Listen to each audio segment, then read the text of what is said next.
চারিদিকে স্তূপ করে রাখা হয়েছে টসটসে পাকা লাল রঙের টমেটো।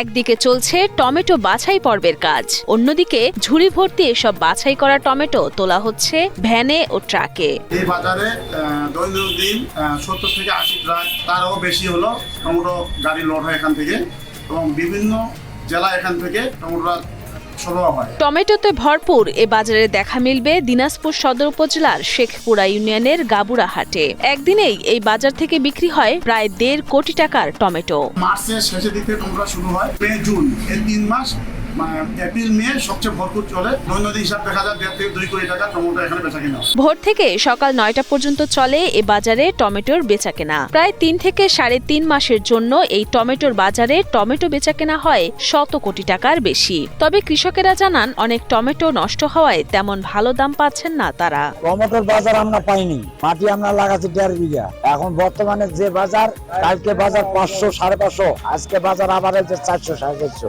300 টাকাও বলছে।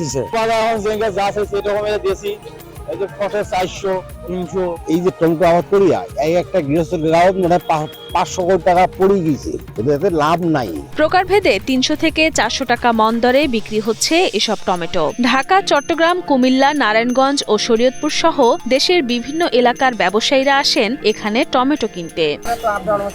মালের আমদানিটা বেশি, ওরকম ভাবে আর কি বাজারটা আপডাউন। ওদিকে মাল বিকায় না, এদিকে মনে করেন পার্টিরা কিনে দেয়, ওদিকে মনে করেন পার্টিরা মনে করেন লস খাইতেছে। পরিবহন খরচ অনেক, একটা গাড়ি ভাড়া মনে করেন 25,000 30,000 টাকা গাড়ি ভাড়া। দিনাজপুর জেলার সদর, বিরল, বোচাগঞ্জ এবং চিরিরবন্দর উপজেলায় ব্যাপকভাবে উৎপাদন হয় টমেটো। এবছরও এ জেলায় টমেটোর আবাদ হয়েছে 1200 হেক্টরের বেশি জমিতে। ব্যাপারীরা জানান চাহিদার চেয়ে টমেটোর আমদানি অনেক বেশি এবং পরিবহন খরচও অনেক বেশি। সকালবেলা যখন বাজার গেছে তখন গেছে 500 বা 550 টাকা করে গেছে, তো এখন একটু দাম একটু কমছে, এখন কিনতেছে আপনার 350 380 400 এরকম আর কি।